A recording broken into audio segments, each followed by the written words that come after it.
The girl was almost ash beneath the sun. Skin puckered and split, lips blistered to white. She crawled more than walked, knees raw through a pair of trousers that might have been blue once, now the color of dust. She'd left tracks behind her, long, desperate smears through the dry wash of Dead Elk Gulch, where no water had run since the war ended and the old mines folded. The cowboy watched her come from the ridge. Alone on his horse, a black-tongued sorrel called Cutter, he studied her through a squint. Wind kicked up from the east, full of grit and ruin. He could have turned back, should have. Folks in Sundown County knew better than to get tangled in what wasn't theirs. But he wasn't from Sundown, not really, not anymore. She reached the shade of a dead mesquite and collapsed with a sound too soft for pain, just breath leaving her body like it, given up on the rest. He rode down slow, Cutter stepping careful among the stones. When he dismounted, she didn't flinch. Her face was caked in blood and dust, and her eyes, barely slitted open, had the shine of an animal used to watching death come. He knelt beside her. "You got a name?" No answer, just the twitch of her fingers over a ribcage too thin for summer. He pulled his canteen from the saddlebag and touched it to her mouth. She drank without moving her arms, mouth working like she didn't trust the taste. He waited until she choked and turned her head away. "You from the wetly place?" Nothing. He stood, looking toward the west. A buzzard wheeled overhead. She wasn't more than 12 or 13, barefoot, no hat, no coat. He thought of leaving her there, like so many others had left so many others. That was the way of things now. Let the land sort the living from the dead. But then she said something, hoarse and small. "They killed her." He turned back. "Who?" "My mother at the creek, took her shoes, burned our cart." He didn't ask more, just picked her up, light as a breath of smoke, and slung her over Cutter's back. He walked beside the horse, through a silence so wide it swallowed the sound of their footsteps. Not until the sky turned red behind the canyon walls did he speak again. "You've got me now." She didn't answer. But she didn't jump down either, and that was something. They rode 2 days without a name between them. She slept in fits, twitching like dogs do in dreams. When he caught her staring at his revolver, he handed her a tin cup instead. She drank and slept again. At night he built no fire. There were men in those hills who hunted for less. He knew their kind, had ridden with worse once. On the third morning she spoke. "My name's me." He nodded. "I'm called Hunt." She seemed to weigh that, then asked, "You kill people?" Hunt didn't answer right away. He was skinning a rabbit he'd shot by creek light, the blade small but sharp in his hand. He didn't look up. "Sometimes." Me watched the blood pool beneath the pelt, her face unreadable. "Good." He paused. "You want to tell me what happened?" She shook her head. "Then don't." They ate quiet. When she was done, she wiped her mouth with the back of her hand, as if she were used to being scolded for the mess. Hunt handed her the rest of the meat and watched her hoard it in a scrap of cloth. For the first time he saw her as something more than a body left in the dust. She had plans, maybe not yet words for them, but there was fire in her, slow and mean, the kind that didn't go out easy. By the 5th day, Me had stopped asking when they'd reached town. She seemed to sense the road had no end. Hunt didn't make promises, just rode ahead, sometimes looking back to be sure she was still there.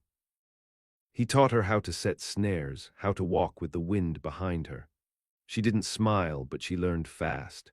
One night when the coyotes were calling in the North Hills, she asked, "You got family?" "No. Not even a wife." "No. Why?" He poked the fire until sparks flew. "Because they die." Me didn't ask more. She lay on her side, hands tucked beneath her jaw like a child might, and whispered something Hunt didn't catch.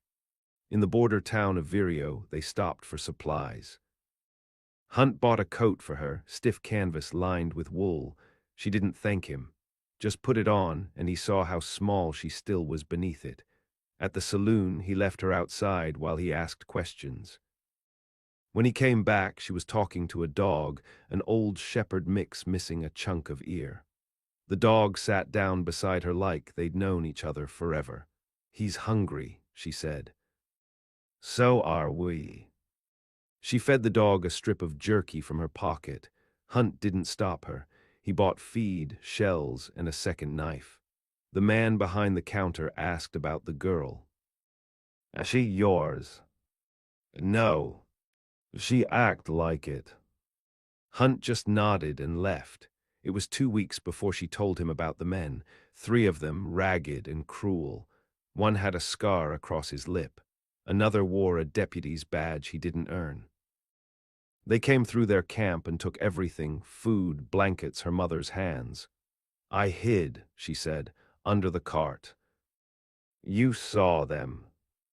"Every one." Hunt looked away toward the fire. His jaw worked, but he said nothing. Me crawled closer, her coat drawn tight, eyes like glass. "Will you help me kill them?" He didn't move. "You said I've got you now." The words hung there raw and cold. Then he nodded. "Yes." And me, for the first time, smiled. Not soft. Not sweet, but like someone remembering what it was to be real. They left Vireo before dawn, long before the saloon girls stirred, and the drunks began coughing their way into daylight. Hunt didn't say where they were going, and me didn't ask. She rode now with more certainty, her small frame tight in the saddle, the new coat hanging loose but warm. The dog, she'd named him Rye, followed at a distance, limping but loyal, a shadow stitched to their trail. Hunt rode hard for 3 days.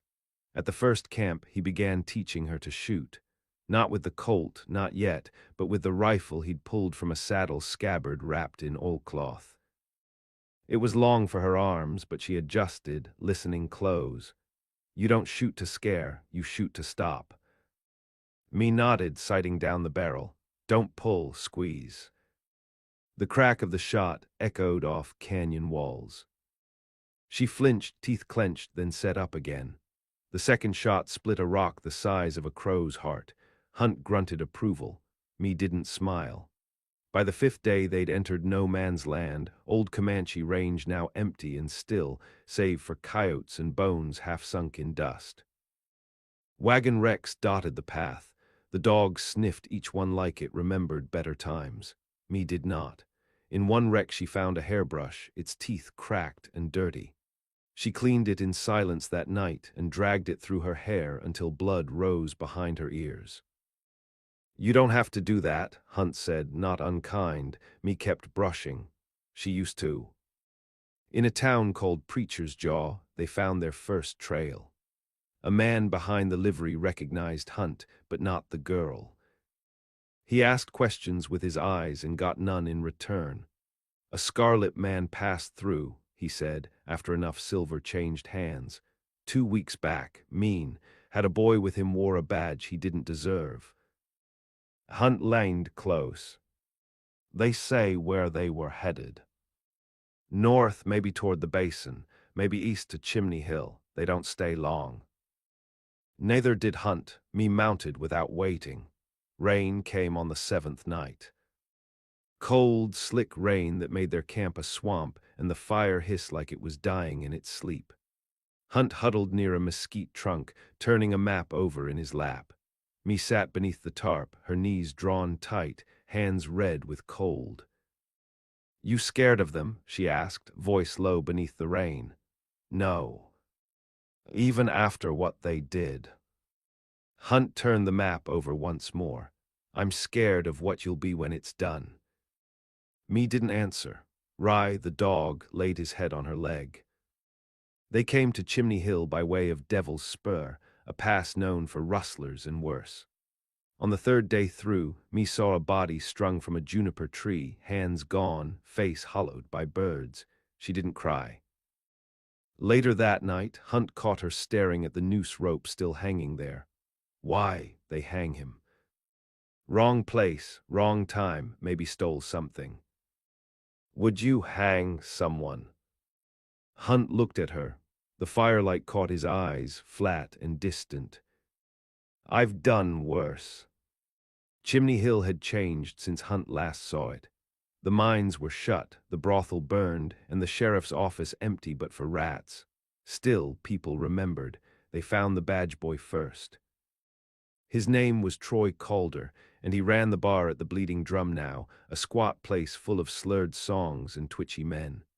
Me stayed outside with Rye. Hunt went in.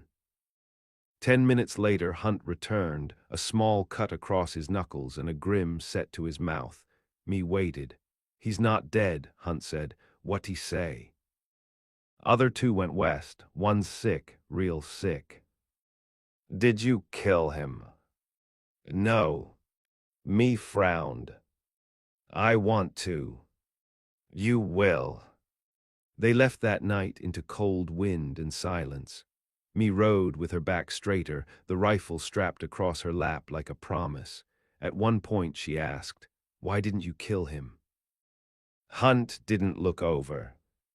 He's not the worst.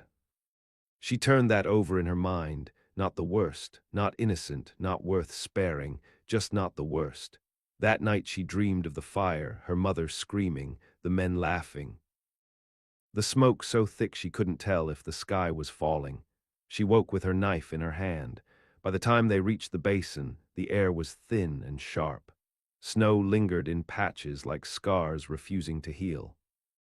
The cabin was there just as Troy said, a crooked shack half swallowed by pine and silence.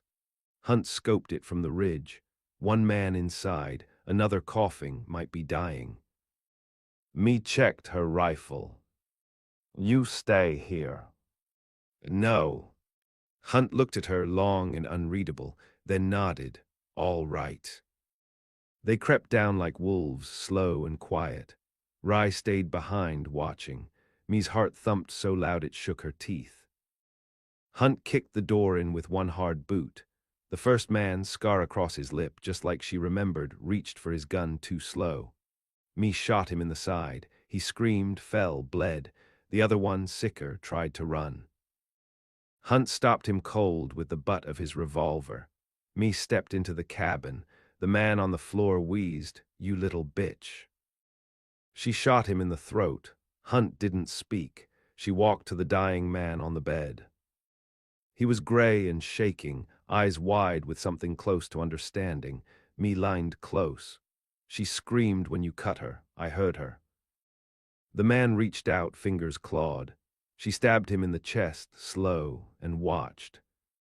Outside, the snow began to fall again. Hunt saddled the horses in silence. When me came out, she looked older, not by years but by miles. He didn't say a word. She climbed into the saddle beside him. "I'm not done," she said. "I know." He turned Cutter toward the trail, and together they rode into the snow. The third man had vanished. His name was Harlan Vex, though me didn't know it yet, only that he'd been the quiet one, the one who never laughed, never shouted. He watched while the others did the hurting, held the rifle, took his share, but never dirtied his hands. That was worse to her. Cowards always were. Hunt said he was the most dangerous. "Quiet men hold their rage longer," he said, "till it turns into something smarter." They followed rumor westward, across broken land where the sun gave no warmth. Abandoned ranches and outlaw camps, arroyos filled with bones and old bullet casings. Me asked fewer questions. She understood now how the world operated, slow, cruel, and without apology. One night by the San Pedro crossing, they met a woman who'd seen Vex. She ran a chapel converted into a trading post, nails still rusted into the walls where crucifixes had once hung. "Came through with a wagon of horses, kept his face low," she said. "Paid in gold teeth, left east toward Bitterwind." Me glanced at Hunt. "That a town?" "No," he said. "That's a place men go to disappear." Bitterwind sat cradled in the scar of the earth. It wasn't marked on most maps, but people knew it. A cluster of stilt shacks and brushwood hovels surrounding a dried spring where the wind whistled through bones hanging from cedar poles. Men went there to drink, to hide, to die slow. They arrived just after dusk. Me wore her coat buttoned to the throat, rifle slung across her back, knife in her boot. Her eyes no longer searched the horizon for mercy, only for threat. Hunt rode in ahead, as always. No one challenged him. He looked too much like something death had shaped and then let walk. They found lodging in a ruin of a house that used to be a mercantile. A woman lived there, blind in one eye, teeth filed sharp. She charged $1 for the roof and a story. Vex works the mine now, she said. Owns a stake, or says he does, don't speak much. Me swallowed hard. He's here. The woman nodded, spitting tobacco into a jar. Don't ask him for nothing. Don't look at him too long. He ain't right. Me spent the next day watching. The mine was a collapsed shaft with iron rails and sunburnt workers. Vex came in the evening, walking with a limp and a coat too fine for his surroundings. He didn't talk, just counted sacks and whispered to a man with a shotgun. When me saw his face, something turned in her chest. Not rage, not fear, something colder. A settling, like ice on still water. He's the one, she said to Hunt that night. I know. I want to do it different. How? No bullets. They waited until the next hall night, when Vex and his men drank at the pit's edge and laughed over dice. Hunt slipped into the tent and cut the mule lines. Me carried a bucket of kerosene and soaked the wagons. When the fire bloomed, the men scattered. Vex stumbled out, coughing, coat on fire. Me stepped from the shadows and leveled the rifle. Not to shoot, just to make him see. He froze. I know you, he said. No, you don't. Rye growled from behind her. Hunt stood silent at the crest, eyes flat. You can't do this, Vex gasped. Me took a step forward. You remember the woman you let them burn. He said nothing. She was my mother. Still he said nothing. No plea, no denial. Me pulled the knife from her boot. You'll die like she did. Hunt didn't look away. He didn't speak. When me stepped back from the blood, her hands shaking, he took the knife from her and cleaned it in the dirt. You done now? He asked. She looked at Vex's body, at the fire behind her, at her hands. No. They rode out of Bitterwind before sunrise, shadows long behind them. Me didn't cry. Not then, not after. The world had no room for that. She rode ahead this time, Rye beside her. Hunt followed, quiet. He didn't say what he was thinking. That killing didn't cure it. That revenge left a hole wider than grief. That one day she might wake and not know what else to live for. He didn't say any of that, just watched her ride into the dawn. The girl who had no food, no faith, no shelter, but had him. Snow found them in the highlands, late and sudden. Wind bit down from the peaks with no warning, turning dirt trails into whitewashed veins through the rock. Me pulled her coat tighter, but the cold wasn't what troubled her. Something inside her had gone still since Bitterwind, not numb, not dead, just quiet like a creek after floodwater drains. She didn't talk much, and Hunt didn't press.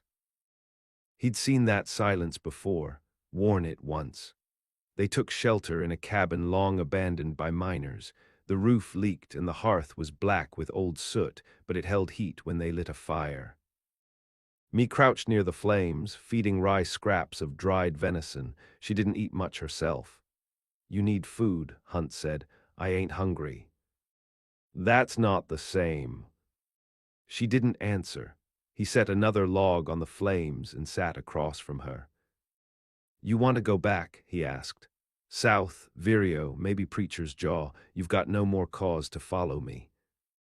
Me didn't look up, just scratched Rye's neck until he sighed. I ain't following you. The snow held them for 3 days. On the second, me found a journal buried under a floorboard.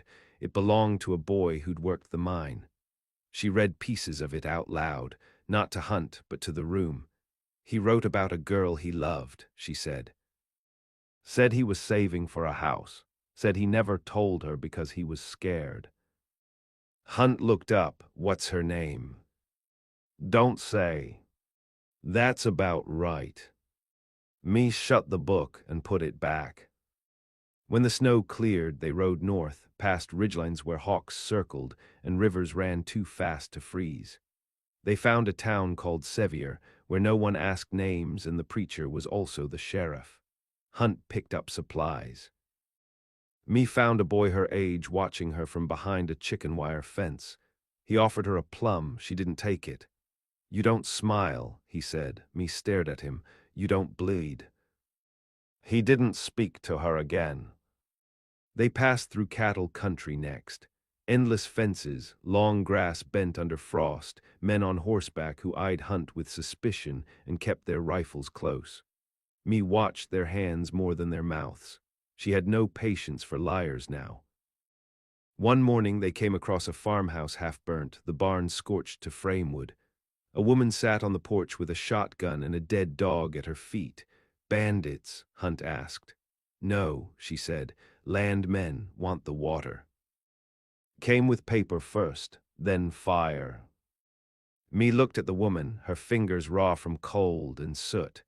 You gonna fight? The woman stared back. With what? Me stepped off her horse, took the rifle from her saddle and placed it gently on the porch. The woman blinked. You keep it, me said. She mounted again without waiting for thanks. Hunt followed. You gave her your rifle, he said. She needed it. You'll be lighter now. Good. That night Hunt handed her something wrapped in oilcloth. A Colt. Smaller than his, worn but clean. Don't thank me, he said. Just don't miss. Me turned the revolver in her hands like it was a living thing. She said nothing, just slid it into her coat. They reached a river town by early spring. Houses built on stilts, bridges sagging with rain weight. A girl could vanish in a place like that. So could a man. Hunt asked around quiet, took work guarding freight barges. Me earned coins skinning trout at the docks. They stayed longer than planned. One night she asked, You ever think about what comes next? Next. If you ever stop running. Hunt was quiet. I don't run, he said. Me tilted her head. Then what do you call this? He didn't answer. Just looked toward the water. Weeks passed. Me grew stronger, sharper. She learned how to spot a lie by the twitch in someone's jaw, how to fish with just a wire hook, how to move like she didn't exist. Hunt watched from distance. He wasn't building her into something new, just helping her burn off what the world had tried to bury. Then one morning, a rider came through town with a message in a blood-stained envelope. Hunt read it in silence. Me waited. What is it? He handed it over. She read the name. Elias Grail, her father's name. I thought he was dead. So did he. That night, me didn't sleep. She stared at the ceiling until her breath grew foggy with the cold. Her mother's voice haunted the edges of her mind, a memory soft and sharp. She told me he ran, me said aloud, said he left us. Maybe he didn't, Hunt replied. She wouldn't have lied. No, Hunt said. But maybe she didn't know. Me stood and walked to the door, the dog rising beside her. What are you gonna do? Hunt asked. She turned. I'm going to find out. They left the river town at first light. No trail, no map, no promises. Just the road, wide and quiet, and the truth waiting at the end of it. The land grew stranger the farther east they rode. Green hills turned to pine-thick forest, and the air hung wet and heavy, filled with the scent of moss and rot. Roads disappeared into roots and fog, and even birds seemed hesitant to speak. Me rode quiet, the letter tucked inside her coat. She hadn't read it again. Once was enough. The name alone had ignited something deep in her chest, confusion maybe, or fury. They felt the same these days. Hunt didn't ask questions. He knew when a wound needed silence more than stitching. They stopped in a place called Bastion Hollow. Not a town, just a gathering of shacks around an old sawmill. People there looked haunted, faces slack, eyes red-rimmed. A woman sweeping the dirt said there, been sickness. A fever that took the old and weak first, then the rest. Me looked around at the graves, no markers, just stones. You looking for someone? The woman asked. A man named Grail, me said. The woman's eyes narrowed. That preacher. Me flinched. Preacher. The woman nodded. Come here a year back. Said he used to be army, then lost his way. Built a chapel. Doesn't preach anymore, just digs. Me looked to Hunt. He said nothing. They found him 3 miles out, building fences in the rain. His back was bent, hair gray at the roots. The chapel behind him was falling apart, its bell missing, its door split down the middle. Me dismounted slow. He looked up and froze. She didn't speak, neither did he. Rye growled. Finally, the man set down his hammer. You're her, he said. You're me. She didn't nod. You were dead. She stepped closer. You left. His shoulders dropped. Your mother told you that. She said you ran. He looked at the ground. I did, not from you, from men who wanted me dead. I told her to follow. She wouldn't. Me's jaw tightened. She died screaming, she said. He closed his eyes. I know. They didn't hug, they didn't touch.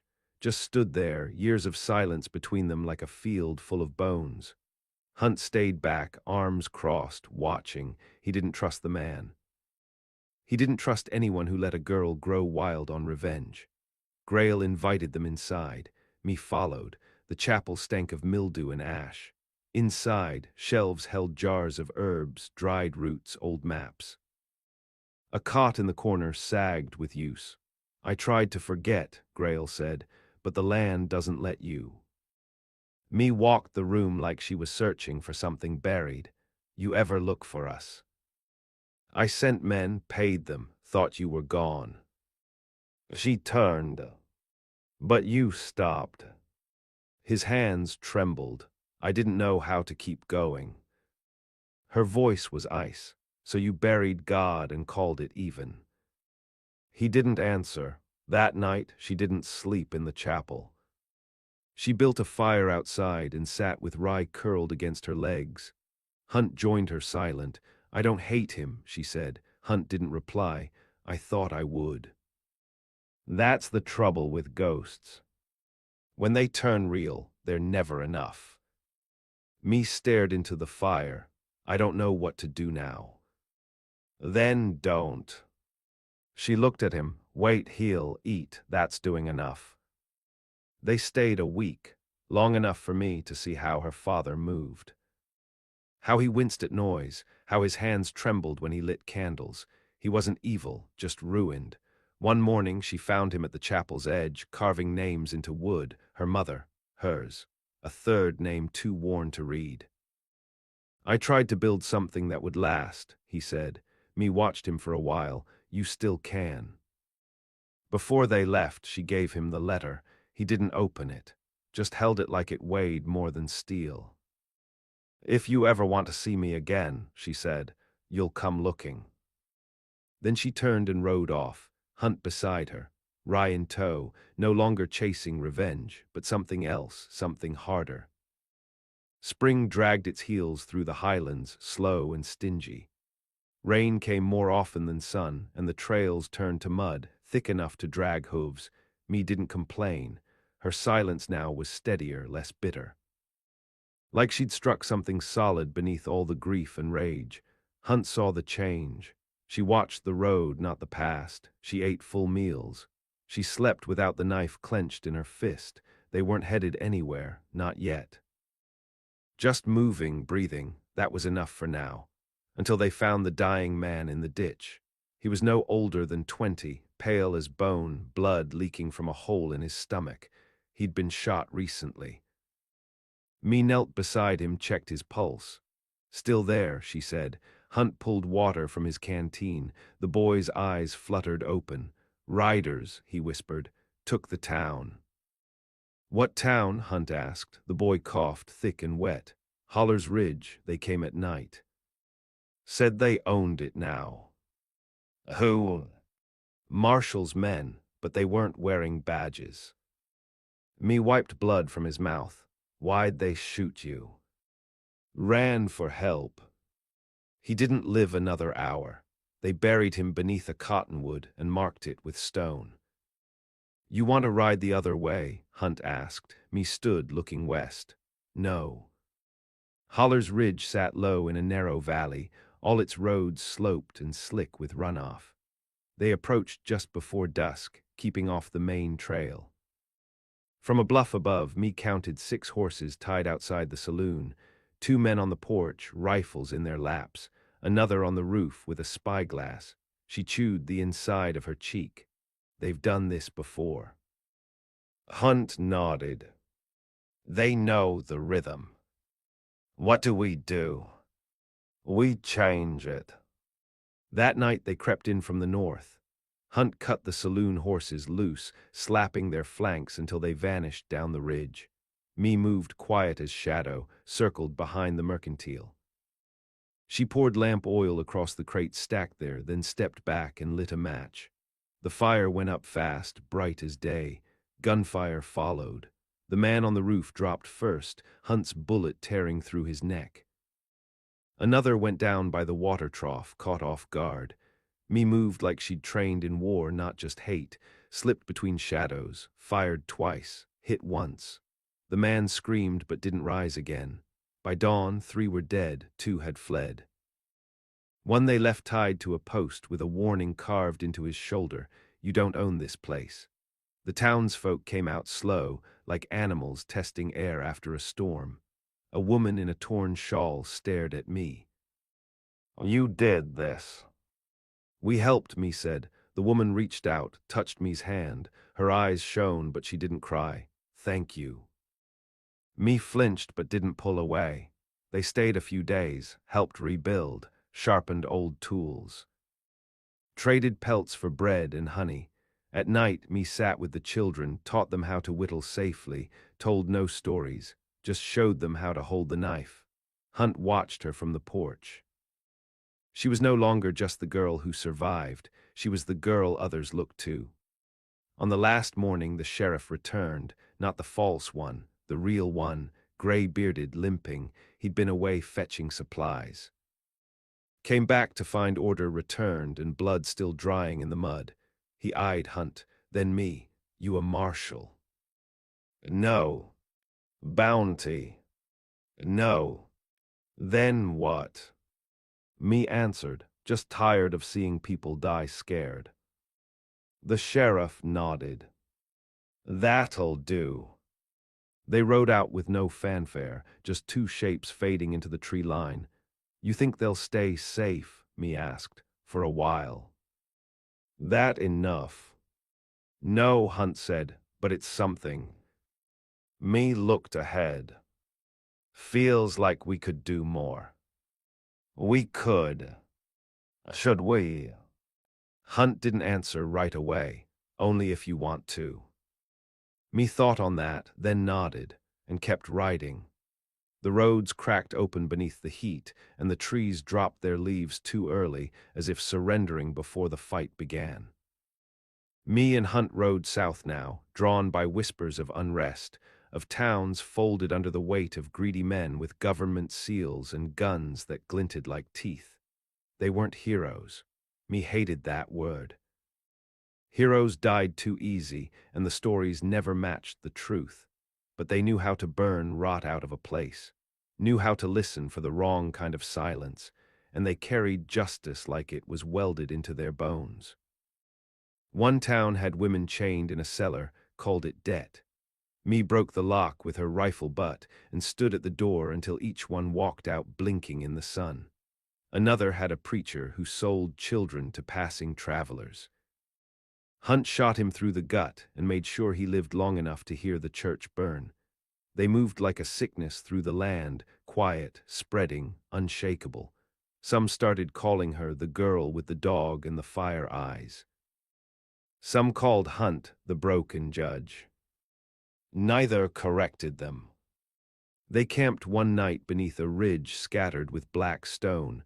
Me carved a small wooden horse with her pocket knife, the kind her mother once made her. You still think about them? Hunt asked. She nodded. Every night. I still see their faces. No, she said.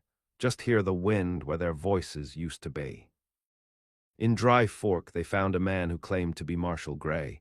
He wore the badge, wore the coat, but me saw his boots too clean. His eyes too mean. You ever bury a child? She asked him. He blinked, confused. Then you ain't no marshal. She shot him before he could reach for his belt. News spread faster than they could ride. A woman with ash-black hair and a wolfish dog riding beside a man whose silence cut sharper than his bullets. They didn't travel alone anymore. Not really.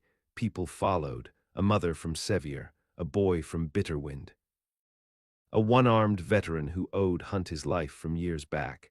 They didn't ride like an army, just survivors who'd found something in me worth trailing. Maybe it was her fire. Maybe it was her quiet. Maybe it was just the way she looked at wrong like it was a thing she could end, and then did, but not every town welcomed them. In Redstone, the mayor locked the gates. We've got no use for trouble, he said. Me stared him down from her saddle. You've already got trouble, you just haven't bled for it yet. They left the gates shut. The next week, Redstone's jail caught fire. No one said who lit the match. But when me returned, they opened the gates without question. Hunt watched her change. Not hard, she'd been hard already, but sharper, focused like flint. She didn't smile more, but she stood taller, slept easier. Sometimes he worried the fire would eat her whole. Sometimes he knew it already had. But then he'd catch her rubbing Rye's ear, or leaving bread on a doorstep, or standing by a widow who'd lost everything and saying nothing at all, just being there. And he knew she still had something left inside, something worth saving. They passed through Vireo again, where it all began. The saloon was rebuilt, the dog long gone. Me stood at the edge of town and stared down the road where Hunt had first lifted her onto Cutter's back. She said nothing, just turned and kept walking. You've got me now, Hunt said softly. Me didn't stop. I always did, she said. They never settled. Settling meant walls, and walls meant weakness. But one day, in a place with no name and no map, they stopped by a river, built a cabin with their own hands, didn't hang a sign, didn't light a beacon, just lived. People found them sometimes, broke and beaten like me had once been. She never turned them away. She fed them, taught them, told them nothing of her past, but they knew, and that was enough. And so it was that the girl with no food, no faith, no shelter, the girl found in the dirt with blood on her lips and vengeance in her bones, became something more. Not just a survivor, not just a weapon, but a place, a force, a name spoken in fear and in hope. And when the nights were cold and the wind howled like it used to, she'd sit by the fire, Rye at her feet, Hunt at her back. And she'd whisper to the dark, "You've got me now." The dark never answered, but it never dared to come closer.